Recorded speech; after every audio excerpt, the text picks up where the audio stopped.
Et bonjour à toutes et à tous et bienvenue dans cette nouvelle vidéo où nous allons voir comment résoudre une panne réseau avec méthodologie et bonnes pratiques.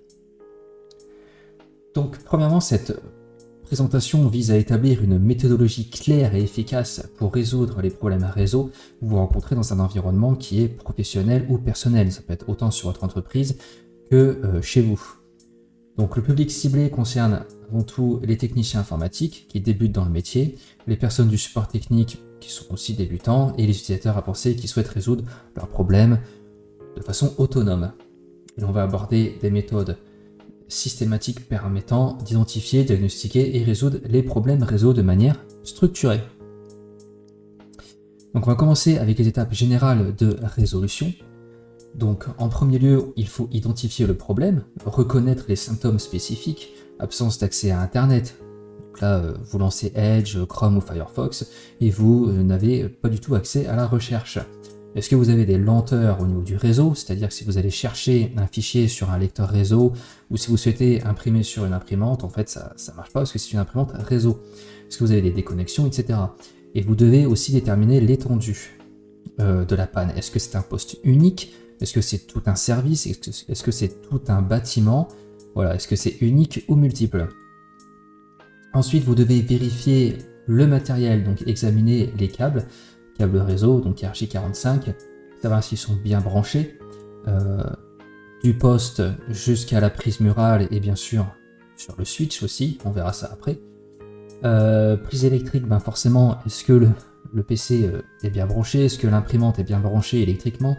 Est-ce que le NAS, par exemple, est bien branché électriquement? Voilà, donc petit indice pour savoir si c'est branché ou non, c'est les LED de connexion, si elles sont fixes, clignotants ou si elles sont inexistantes. Ensuite, on peut tester la connectivité, donc utiliser un ping ou un ipconfig en fait avec l'invité de commande sur Windows ou avec le terminal sur Linux avec un ifconfig, même si je crois me souvenir que la commande a changé, ça doit être un IPA ou quelque chose comme ça. Faire aussi des tracert pour vérifier d'où pourrait venir la coupure. Vérifier l'accès au routeur, son adresse IP, l'état des services réseau, etc. Redémarrer les équipements, tout simplement. Redémarrer l'ordinateur, c'est vrai qu'on dit toujours que la première résolution, c'est de redémarrer l'ordinateur. Vous pouvez aussi redémarrer la box internet si vous êtes chez vous, en fait. Et vérifier après le switch et les points d'accès Wi-Fi. Bon, si votre borne Wi-Fi, effectivement, tous les gens autour ne captent pas le Wi-Fi, la redémarrer, ça me semble assez logique. Vous pouvez aussi vérifier les configurations. Si vous êtes en IP fixe ou en DHCP, donc voir si vous n'avez pas de duplication d'adresse IP via des réservations sur votre serveur. Vérifier les serveurs aussi DNS, en fait. Vous pouvez aussi diagnostiquer les logiciels, examiner l'antivirus, savoir s'il n'y a pas une IP qui est bloquante, le pare-feu s'il bloque un port, les configurations VPN, et mettre à jour aussi les pilotes réseau, si nécessaire. Ça arrive souvent. Moi j'ai déjà eu le cas avec un PC qui était branché sur les réseaux, un PC portable, il y a un adaptateur. J'ai branché sur mon PC, le réseau fonctionnait, et en fait, le fait d'avoir mis les pilotes réseau à jour, ça a permis de faire refonctionner le réseau filaire sur le PC du client. Et bien sûr, si vous ne savez pas, escalader, si possible, au support technique de votre entreprise. Support de niveau 2, par exemple. On va aussi voir qu'il existe des outils de diagnostic réseau. Donc en premier lieu, utiliser l'invité de commande Windows ou le terminal Unix, faire un ping pour vérifier si vous pouvez communiquer avec le serveur ou l'imprimante, faire un ipconfig slash release renew pour actualiser votre configuration réseau ou faire un slash all pour voir la configuration actuelle tout simplement. Vous pouvez faire un tracert ou un traceroute pour tracer le chemin des paquets jusqu'à destination, voir s'il n'y a pas une coupure, si ça s'arrête à un certain endroit, et faire un netstat pour afficher les connexions réseau actives et les ports. En deux, vous pouvez aussi utiliser les interfaces d'administration, donc l'interface web des routeurs. Donc si vous êtes chez vous, je crois que c'est en .254 à la fin. Je crois que c'est le cas pour Free. si vous voulez accéder à votre routeur, enfin à votre box internet, et vérifier si tout va bien. Normalement, dans votre entreprise, vous devez avoir quelque chose, un outil de supervision comme Centrion par exemple, pour voir si les switches qui sont managés normalement sont toujours communicants et accessibles. Et après, voir aussi avec les consoles d'administration des points d'accès Wi-Fi, voir si la borne fonctionne correctement.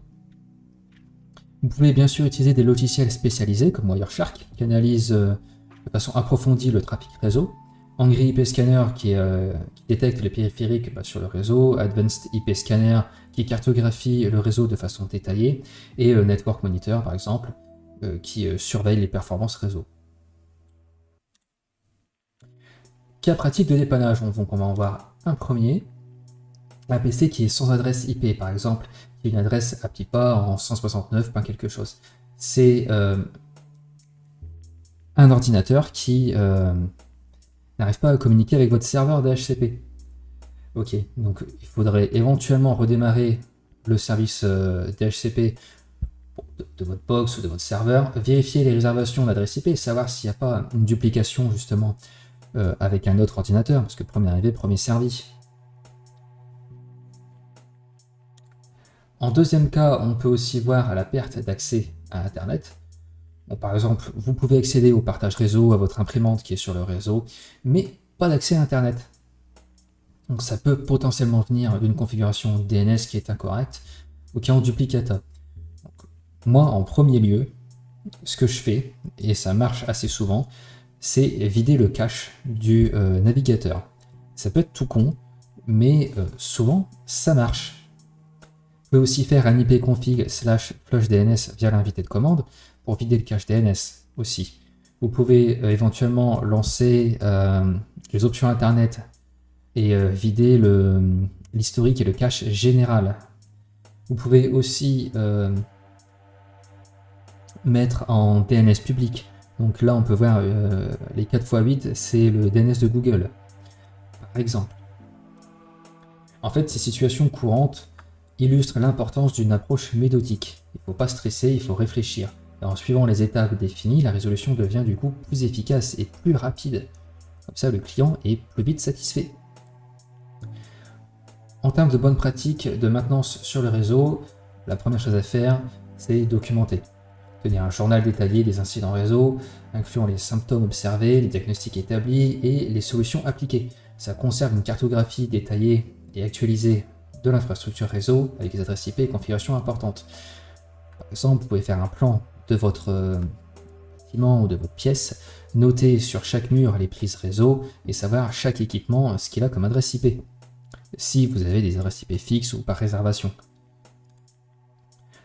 En deuxième lieu, c'est établir des procédures standardisées, faire une base de connaissances en fait, une checklist de dépannage pour garantir une approche cohérente face aux problèmes récurrents. Donc créer des procédures documentées pour les opérations de maintenance courantes comme l'ajout d'équipements ou la modification de configuration. Comme ça, si vous êtes absent et que vous fonctionnez en binôme, votre binôme, il se débrouille. Vous n'avez pas besoin de vous envoyer un mail ou de vous appeler durant vos congés ou votre convalescence. Et faire des sauvegardes préventives, ça forcément, faire des configurations toutes les semaines, des équipements réseau ou même avant une modification, ça permet de conserver des fichiers de configuration dans un emplacement sécurisé et accessible en cas d'urgence pour permettre une restauration rapide, c'est mieux. Et ces pratiques, en fait, elles visent à réduire de façon considérable le temps de résolution lors des incidents et ça minimise les risques d'erreurs humaines pendant les interventions. Vous intervenez donc plus rapidement et vous prenez confiance en vous puisque tout est détaillé, vous avez juste à suivre une documentation. Donc pour conclure, la résolution efficace des pannes réseau, elle repose sur une approche structurée et méthodique. Les points importants à retenir, c'est d'adopter une démarche progressive de diagnostic, du plus simple au plus complexe, redémarrer le PC, voir si le câble réseau est bien branché avant de toucher à l'invité de commande par exemple, ou même au routeur. Vous devez maîtriser les outils fondamentaux de dépannage réseau, donc un ping, un tracert, un ipconfig/flushdns par exemple, c'est vraiment la base. Et documenter systématiquement les incidents et leur résolution si vous êtes en entreprise, c'est super important le jour où vous n'êtes pas là. on n'a pas besoin de vous contacter durant votre absence. Vos collègues se débrouillent. Et surtout, ça évite de rechercher de nouveau d'où pourrait venir la panne, alors que si vous avez un document qui vous dit « Oui, en fait, cette panne-là, voilà, voici comment la résoudre », c'est plus rapide et plus efficace. Et maintenir à jour ses connaissances sur les technologies réseau, c'est hyper important. Il faut donc faire de la veille technologique. Donc une approche méthodique et documentée, ça permet non seulement de résoudre plus rapidement les problèmes actuels, mais aussi d'anticiper et prévenir les incidents futurs. Voilà, j'espère que cette vidéo vous aura plu. N'hésitez pas à liker, à commenter. N'hésitez pas même à donner vos astuces, je suis totalement preneur. Et sur ce, je vous dis à la prochaine.